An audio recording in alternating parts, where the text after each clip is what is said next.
Welcome to Transformations with Tara. This is Tara Sutphen. And my guest and co-host today is Jason D McKean.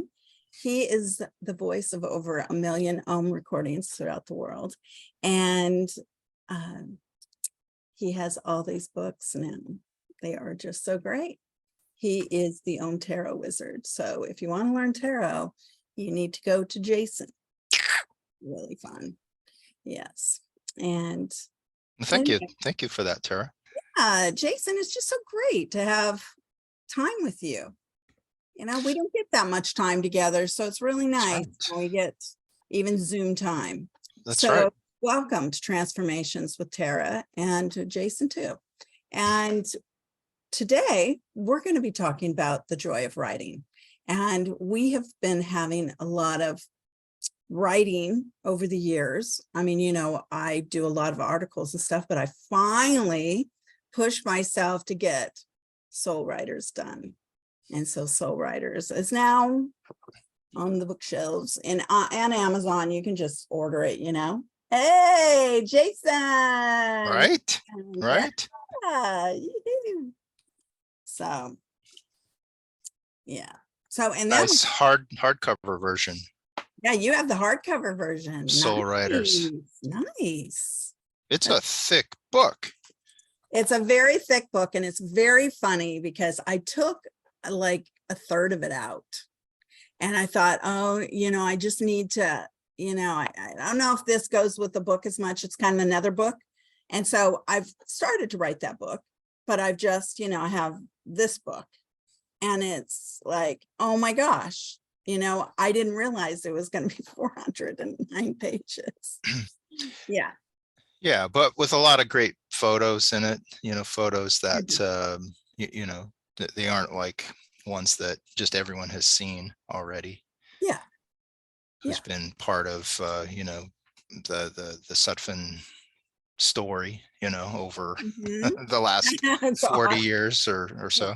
Well, yeah, I think it's over 40 years now. Over. Like something less. Yes, or something. Yes. So yeah, so there's a lot of different pictures and really it's because of to bring together the three main people who are doing automatic writing from the other side. They were all friends, and so I just show pictures of them together, you know, and some of their you know, lovely pictures. So it's nice. Can I ask you a question about Soul Writers? Because, you know, because I don't think we've really, you know, talked since you've published it. No, since it's come out. Yeah. And, you know, it's like I work with a lot of authors and all, and it's like to write a book it's like a Herculean feat. It is a heroic feat to be able to conceive of a book and write it. Yeah. But how did this book come to you? Well, I'd always wanted, well, let's go even further back. You know, Jeff Stern and I were friends, you know, over 40 years ago. And he was, you know, he was a prolific author on the metaphysical. You know, anything in the metaphysical studies was, you know, his thing. Edgar Cayce is famous because of The Sleeping Prophet, and Yoga, Youth, and Reincarnation was a 1965 bestseller. 1965. So, you know, he predated everybody on Eastern thought, and in bringing it back to, you know, in vogue and into America. And we love it. You know, we loved relished the concepts of that, you know, reincarnation and we theorized a lot about it. You know, Jess he was very much a scholar of it. He was a newspaper man that came out of New York, and then was an editor for Newsweek. So he was very, you know, well versed on life and current events and advice. And so he, I believe that I was, you know, probably knew him from a past life, because there's some kind of really deep-seated destiny that came when I met him. I met him very young, at 21 years old, and I was, you know, and we became best friends. And so he, you know, we didn't talk about metaphysics all the time. You know, we were interested in each other's families, and all holidays we spent together. You know, I married my husband on his deck. You know, he introduced me to my husband. And then, you know, they are all on the other side now. And so it's been interesting. I thought, well, you know, I'll just add, you know, Dick Sutphen to the mix as well,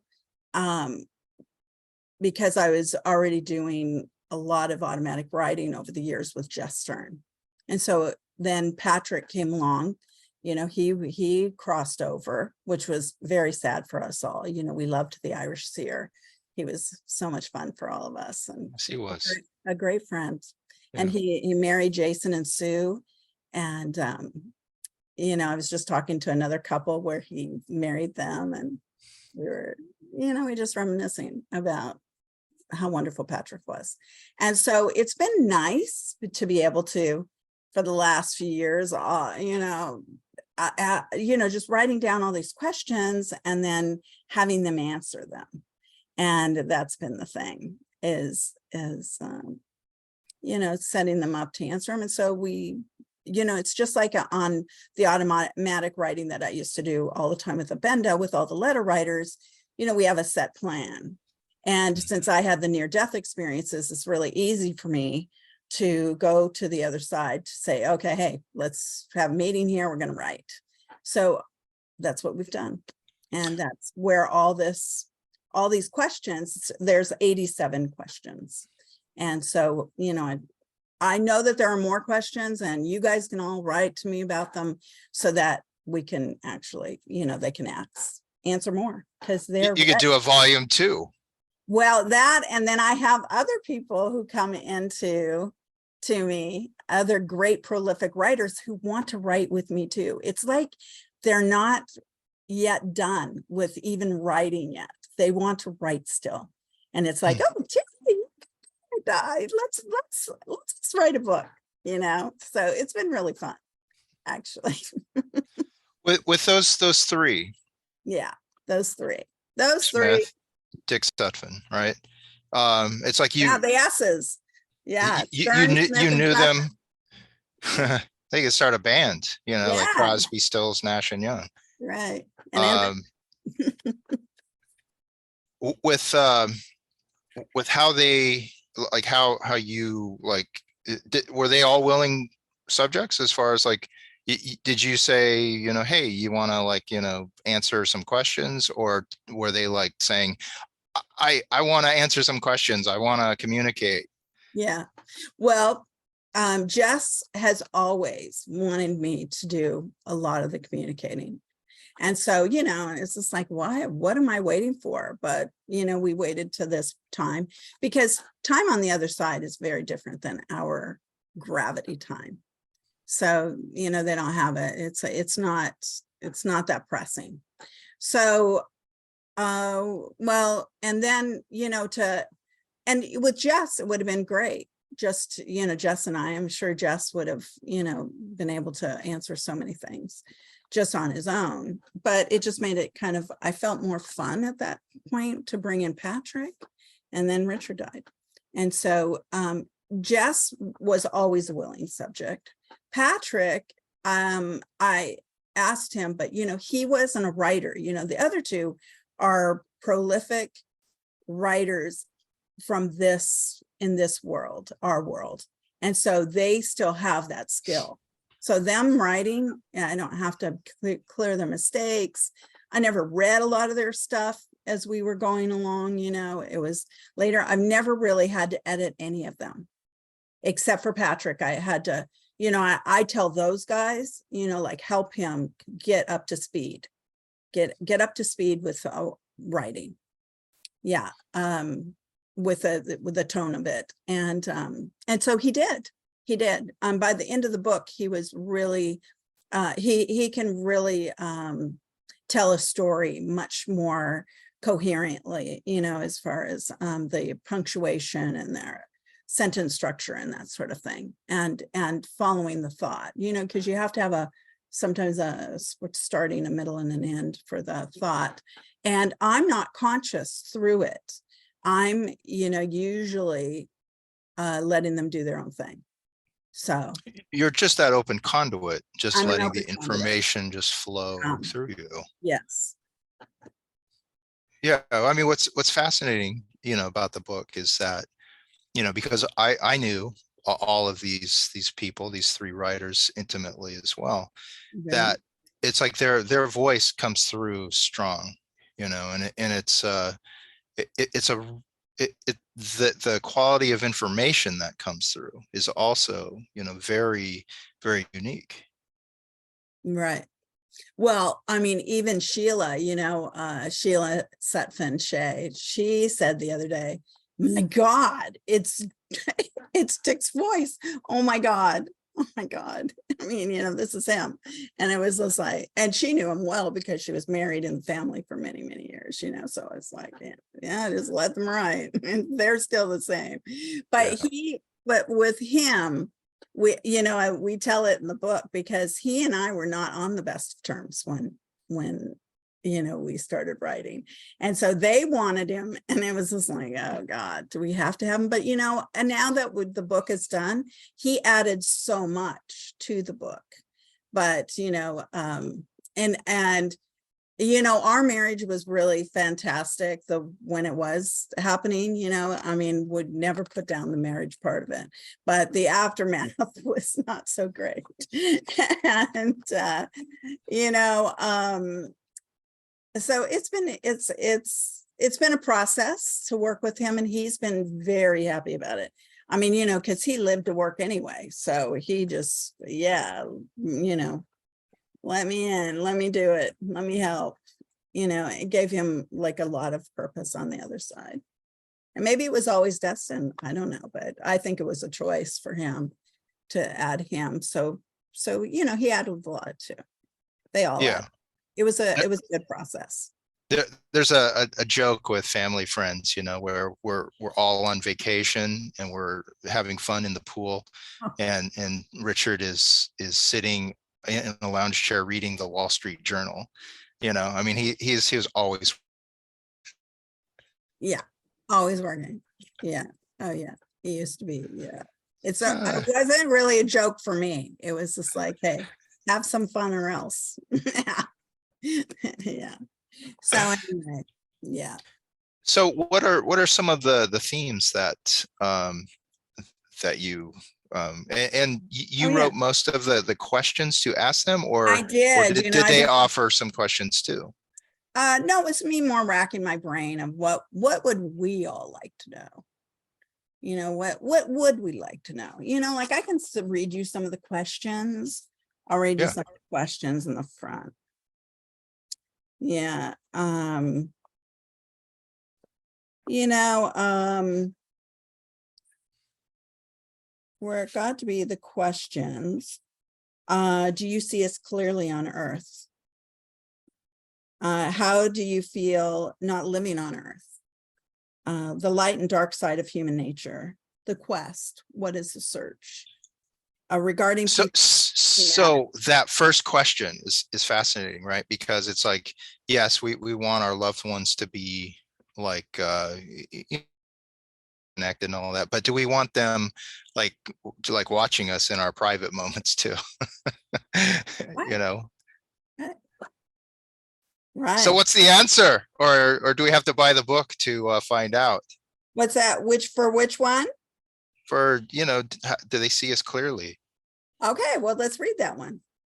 Do they see us clearly? Do you see us clearly on Earth? Yes.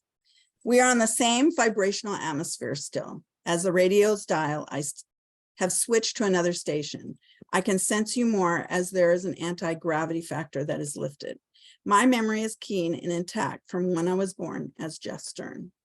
Even though I no longer sleep, eat, and live the Earth life, I relatively think and aspire to the Jeff Stern human condition.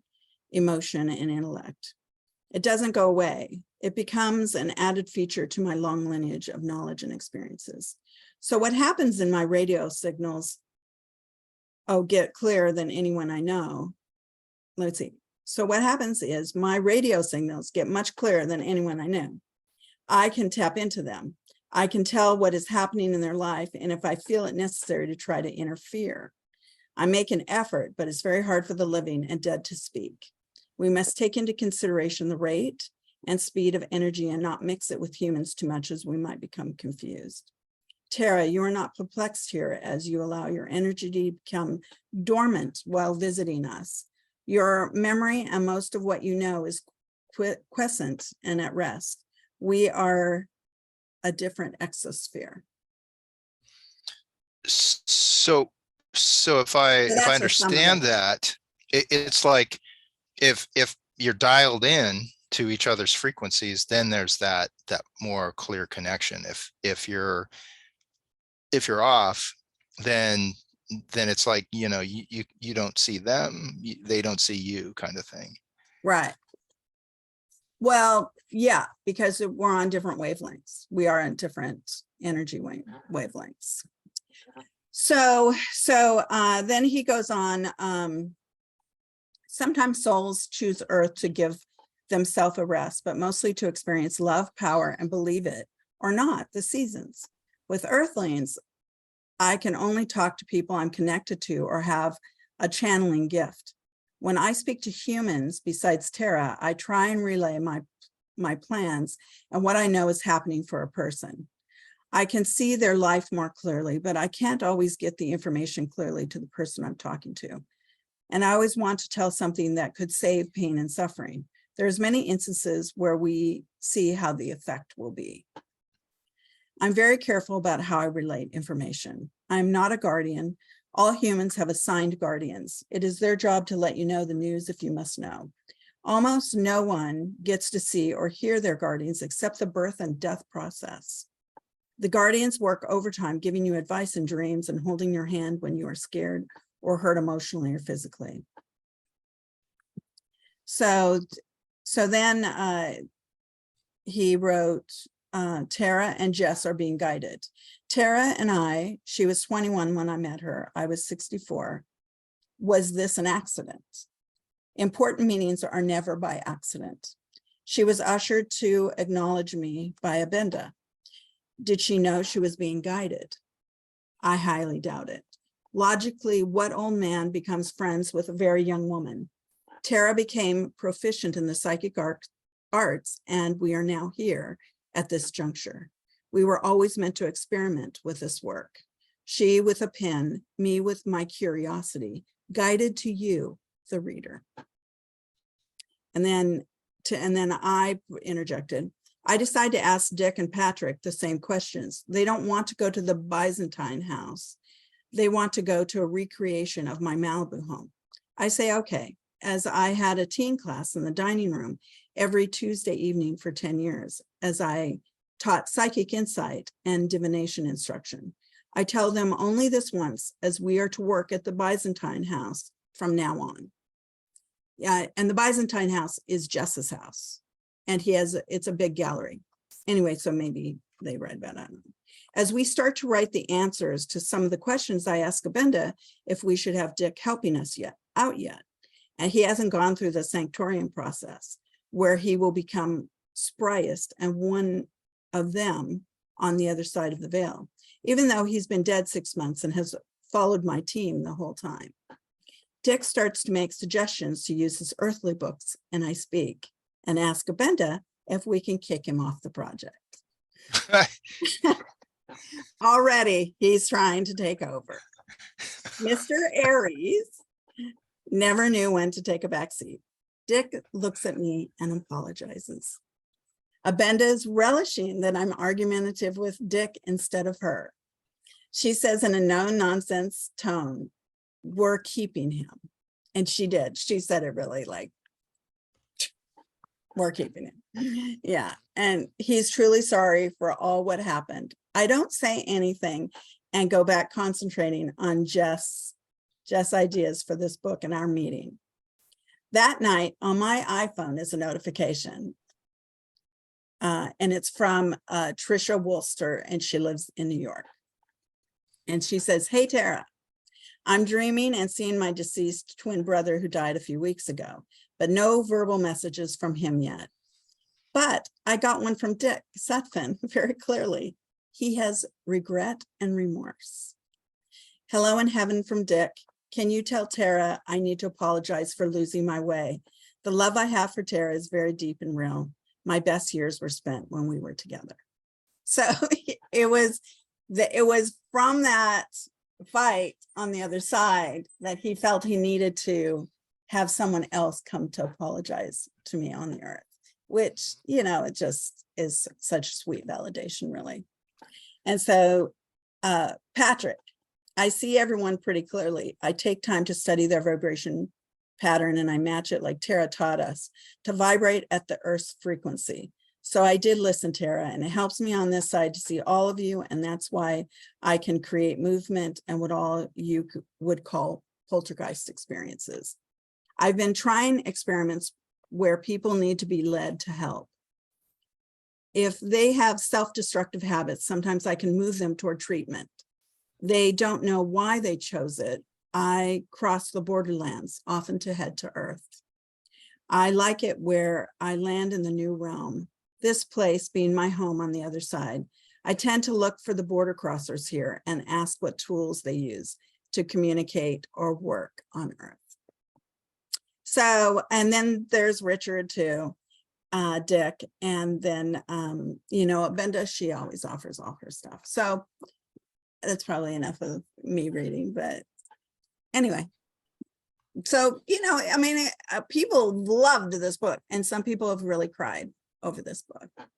So, which is very sweet too. They just really like all the contents of it, but they basically put it from their perspectives of how they're experiencing things.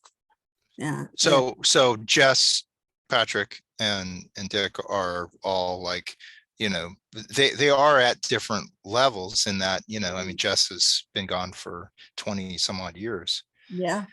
And, you know, Patrick a little bit less than that, but, you know, Dick has been gone for 3 years now.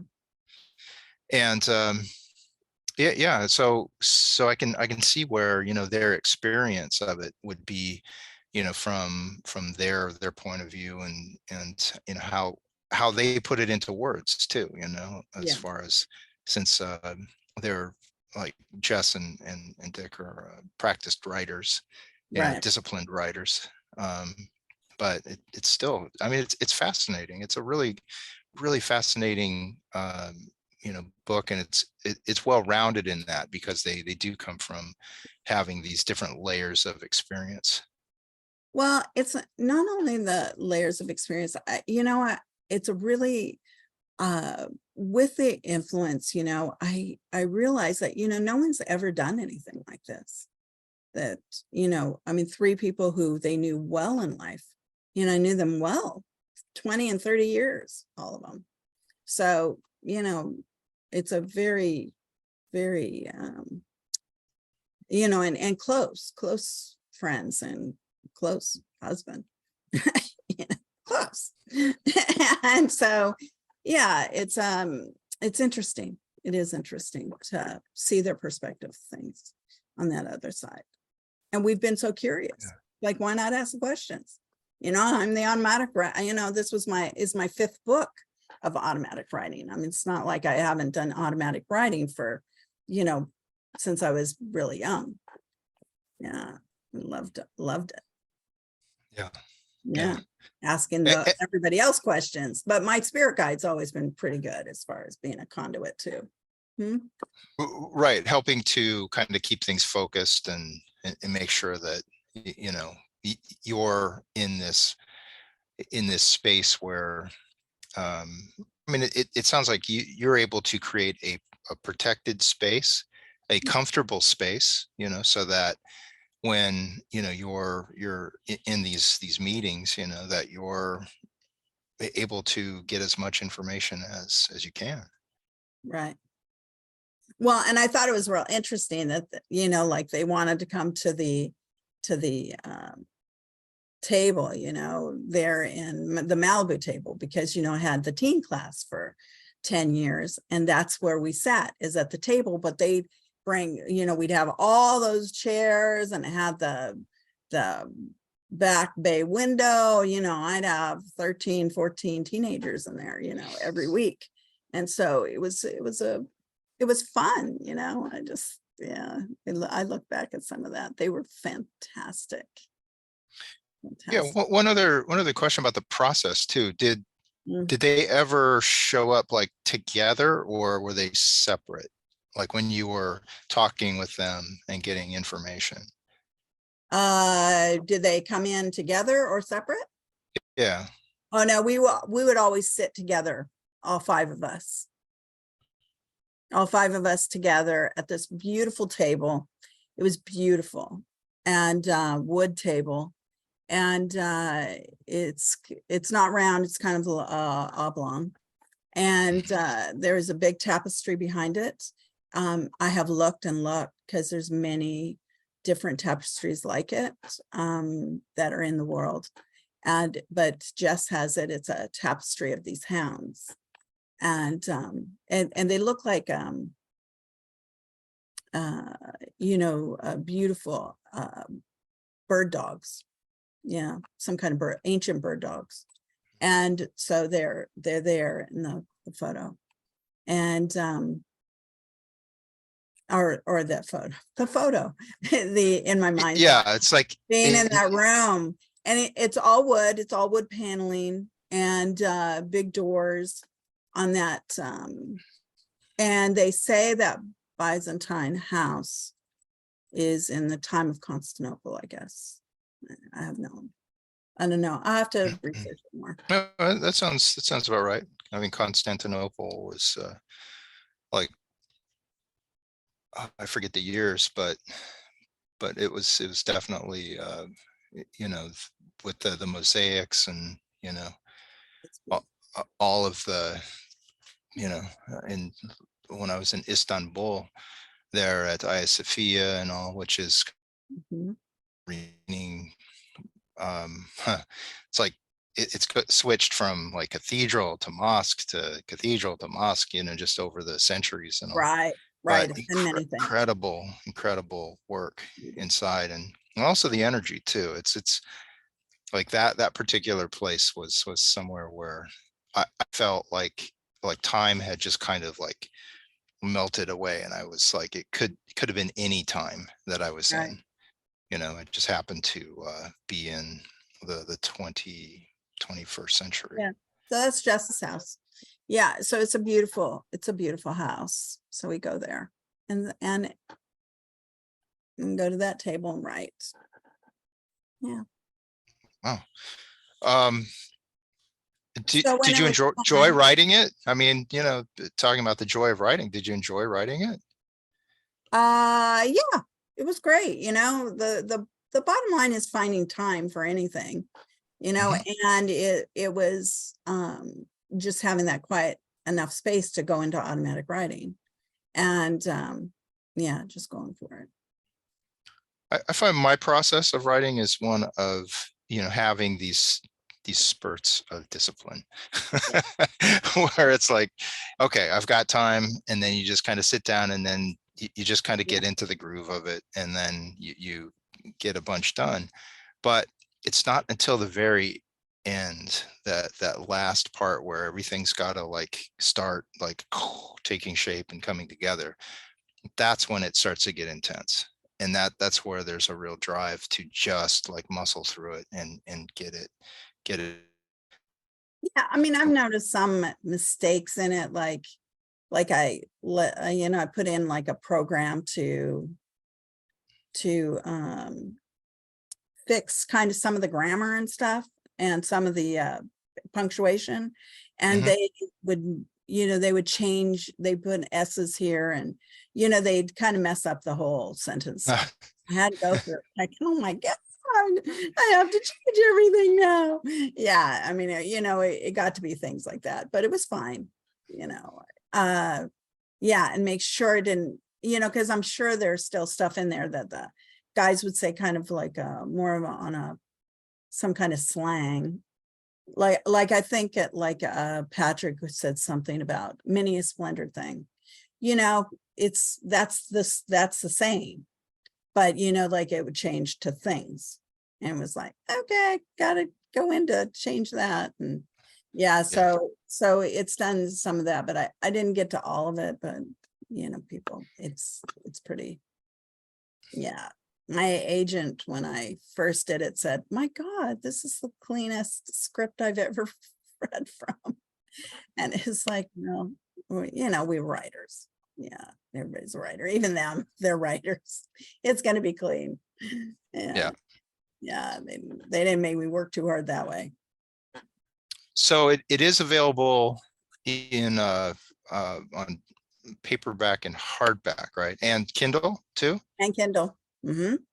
At Amazon? Anywhere else? Amazon. Oh gosh, where is it? Yeah, it's gonna be in the Malibu Shaman next week. And yeah, I mean, whenever I take them over there. And then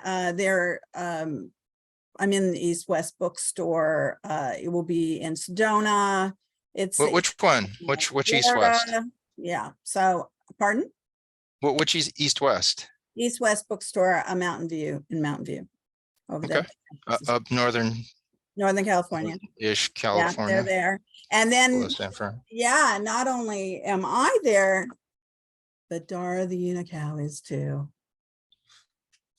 Yeah, by Everest Sutphen. Everest. Yeah, we become a whole book, all of us are writers. So even down to our 7-year-old now. Our 7-year-old. And Asian. Yes. So Jason has lots of books. Show us your books, Jace. So I have 2 tarot books. Yes. I have some journals and stuff like that, but I've got the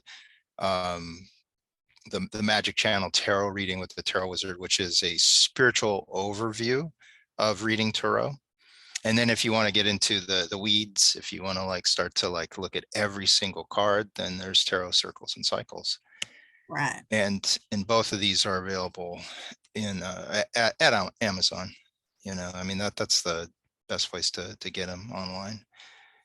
And I think that when you have something to say, when you get to a place in your life where it's like, what I know, this is like something I can share, and then you have to start shaping it, creating that formula with it, so that you're communicating it in a way that people are understanding, that they're not just going, what are they trying to get at? It's just you just create the structure of it, and that's what I've done with the tarot, in a way that it doesn't also just kind of lock it in. It's like, well, it always has to be like this, and this is the only way. Mm-hmm. There's lots of different ways to read it, but I think that the book that I've written, the 2 books, that they open up the horizon there for people, so that they don't get too locked in, to how it is that they're reading it. And it comes from a reader, someone who has read for the last 10 years in, every imaginable type of environment, situations, from, wild parties to, being in the psychic salt mines there of the stores, where it's like, one reading after the next, after the other. Mm-hmm. I know.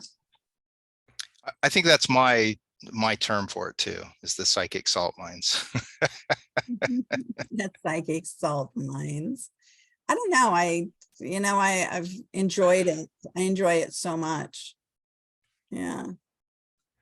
Yeah, it's like, those places where it's just, again, it's like, okay, you've got a reading now, 15 minutes. Okay, you've got another 15-minute reading. Okay, you've got another one, and it's just like, oh, you know, you just feel like you're there in the salt mines all day.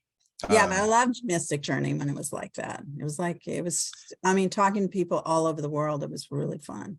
the stores are like all sorts of questions, you know, imaginable, to the you know, the ones that are very kind of broad, that give you a lot of freedom to just kind of, you know, go in. And then the very specific, it's like, you know, what is going to happen on this day if I do this and that, you know, it's like a really wide range, and it just like, it prepares you for reading, and you know, just going into these places of trusting what it is that you're getting, Right.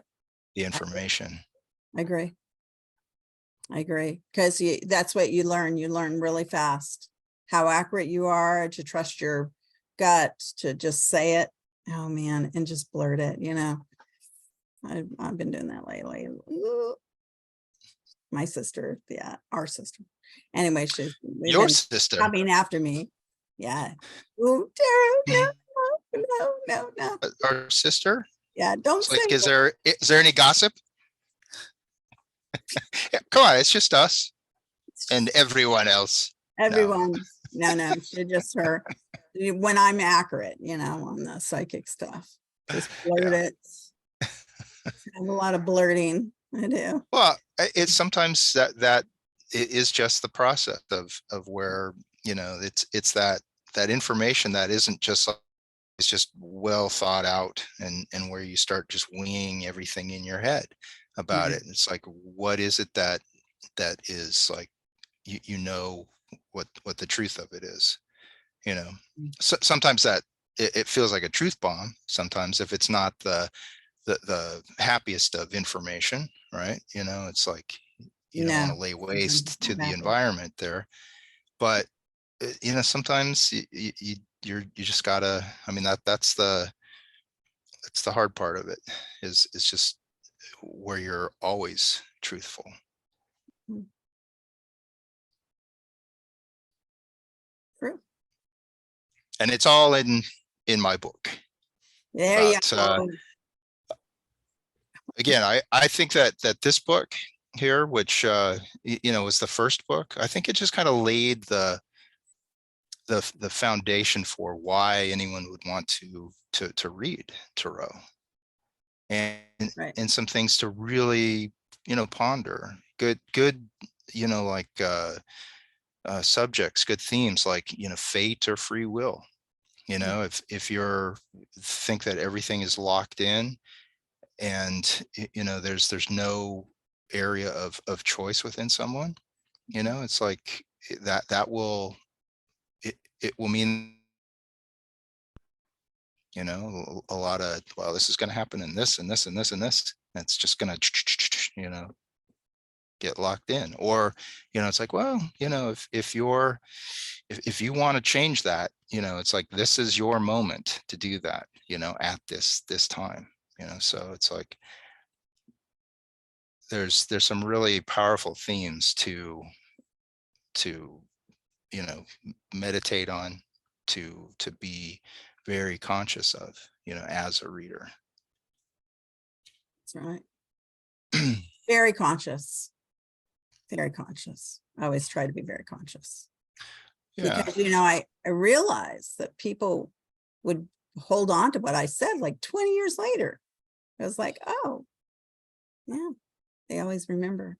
So can't say, you know, just anything weird. You have to be conscious of what you say. And that's why I've tried to teach everyone that, you know, takes any sort of schooling from me. So, you know, it's really about healing people. It's not about hurting anyone. So Yeah. heal everybody.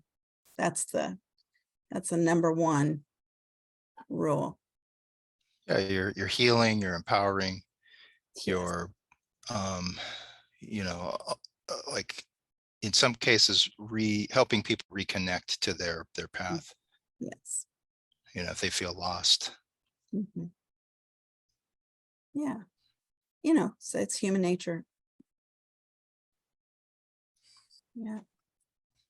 Yeah. So um With the idea of writing, you said that, people are, suggesting things and all that. Do you Mhm. look at that, look at what people send in, and do you say, oh yeah, I'm gonna jump on that? Or is it like, I'm gonna sit here and I'm gonna percolate a little bit. I'm gonna, like, just take it in, but I'm gonna just let it percolate within, and I'll I'll start, another project, or Yeah, well, I've started another couple projects, because, it's fun. So I'm done. I've started a couple projects, and so is Everest. Everest has already started on a couple projects. We had a meeting, and it's very interesting. I find it fascinating because, like Jason and I do these podcasts, and they flow. But you don't flow with everybody you're working with. yeah. And when it's just you're on the right track and you're just going forward, so easy and nice. Anyway, Everest, is only 7, and so I talked to her a couple days ago, and she was telling me that she suggested to me that she would like to do another book, and it's like, okay. And so we started to talk about it, and it's like having a meeting with an adult. It'd be like having a meeting with Jason. She's conceptualizing, and she knows, nothing can be copyrighted. And she's telling me that, and it's like, yes, yeah, understand. Yeah, we can't use anybody else's stuff. So it has to be your original story. And so, I mean, and it's like, well, yeah, why don't you tell me kind of where you want to go with this? And, then, I can write it down for you. And so we're going back and forth. And so she is just, I mean, it's incredible. It's incredible.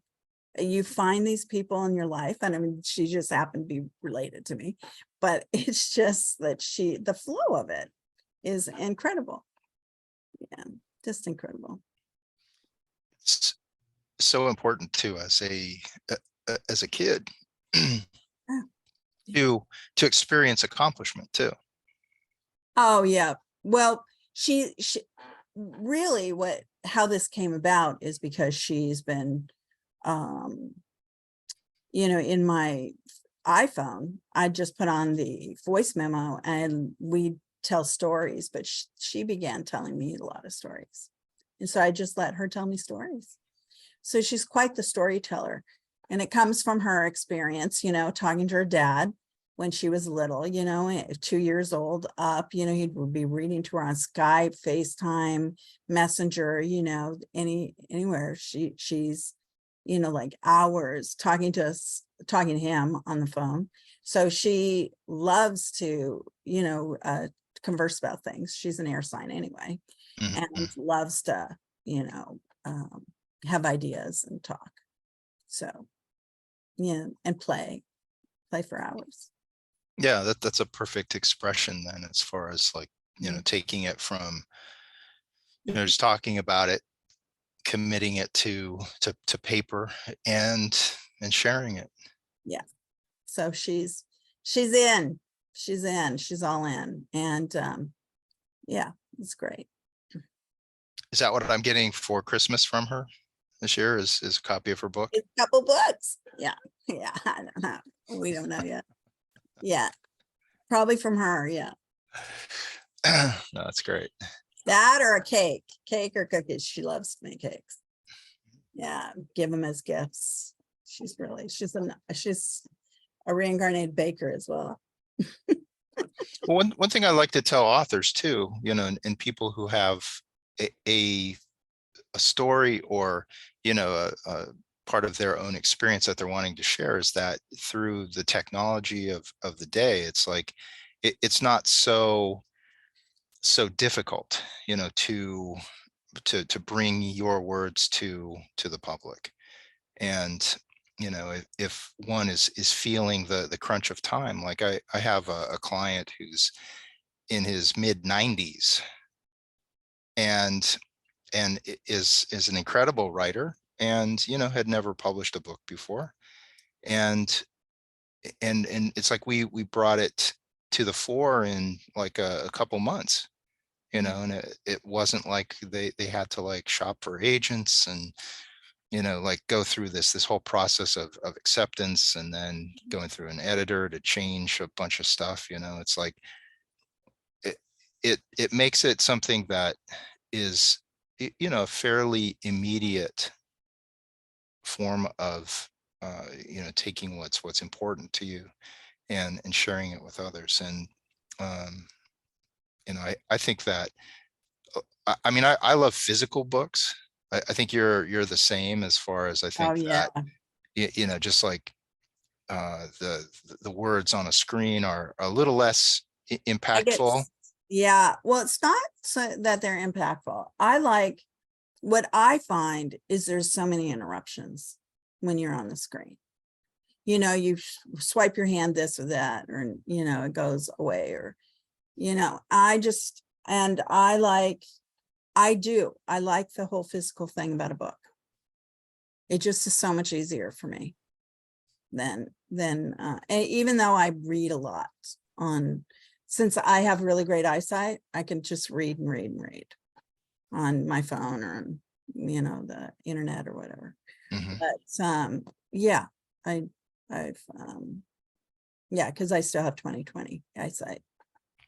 So Fantastic. I meditate. It's called meditation, everybody. I meditate, and do more meditate. I think I have like 420 vision. You gotta get you meditating. Yeah. Meditate. Yeah, But it has my to eyes be have, intentional. Has to be intentional. You're actually working on your eyes. Yeah. I mean, I need to work a few things, you know, I'm like thinking, I need to make, you know, make those tapes where tapes, back on tapes. That's how tapes, long I've done it. tapes, Yeah. some And cassette recording, tapes. cassette tapes. Yeah, I saw a thing one of the kids sent me yesterday, is where you know, all the clicking of how all the sounds from like your childhood or the 80s, whatever it was so great. I loved it. Putting in the cassette, you know, the VHS, and yeah, all of it. It was hilarious. What, it was like making all the clicking sounds, All like the clicking sounds. I'll when you send it to you press guys. the play, click. Yeah, Yeah. click. Yeah, all of it. All of it. You forget, oh yeah, that was like a big, you know, we all had that click in our life. The phones, the rotary phones, you know. Yeah, I don't remember the rotary phones as much. I mean, Oh, I loved the sound of it. when you'd like, and then it would go, Yeah, yeah, yeah. I loved it. Yeah, I loved it. Mhm. Hmm. Not that I Yeah, was on the phone that much as a child, I think that teenager. just keeping track of, like, you know, like those longer numbers. I mean, it's like when you had like the 8s and 9s.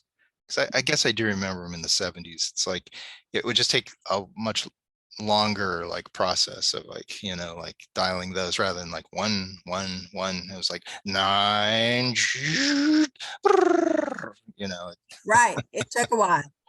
Yeah, Yeah, yeah, there was a process. I mean, it wasn't fast. It wasn't like it is now fast. no, You had to have patience. there's no speed dial on those Yeah, rotary phones it was either. very, yeah, it was very zen. You had to have some patience. Well, maybe that's why I have patience. Yes, because of all those things. This is yeah, there is something to be said, you know, Okay. for knowing how things took time back in the day. Mhm. I Mhm. mean, it just is. It's an influence for sure. Um, and especially with writing too. It's like, a lot of the books that I did, you know, 'cause I've probably created probably about 50 books, you know, for other authors, myself.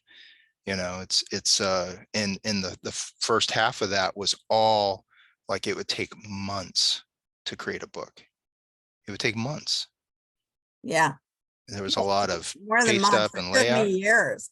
I mean, you saw Richard was dead 6 months before I let him like think about That's not writing. even the writing of it. That's not even, it Yeah, was the just the writing, not the production writing. of it Oh, took months, you know. oh, production, yeah, it takes months. Yeah, of putting Months, together a book yeah, that was to put it already written. together. Yeah, put it together. Yeah, so it's readable and has a Yeah. style. Yeah, and so I understand the Finding process of it. finding the title, because my other book is Soul Agreements, one of my books. Hmm. So Soul Agreements and now Soul Writers. Yeah. But it didn't really have anything to do with Soul Agreements. It had Soul Writers were, that they were on the other side. Totally different concept, Completely different. like and again, a really strong book. I mean, it's something to be very proud of. Thank you. Thank you. And, it's like available on Amazon. Yeah. Yeah. Look it up. Tara Sutphen, Soul Writers. That's right. Oh, I have my copy too. Yes. It's like crossing over the moon there. Yeah. It's my favorite other topic, the moon. So what else is cooking? Anything else? Well, I have a lot of seminars and stuff and, book signings that people really want me to come all over the place to book signings. And, I've been a bit of a homebody. So this summer. I've got classes coming up.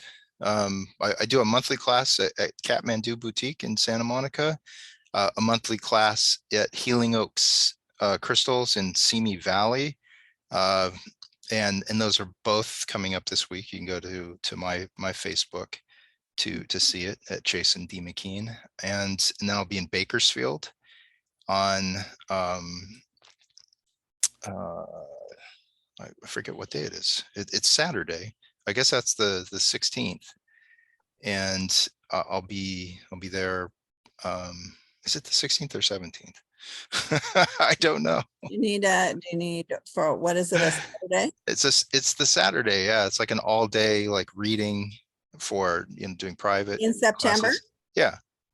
17th, isn't it? 16th is Saturday and 17 is Sunday. Okay. So it's the 16th, 1/6. And, and these classes that I'm doing, I'm getting, for the ones that are live in some of these stores like Enchanted Cottage, Healing of Crystals, and even the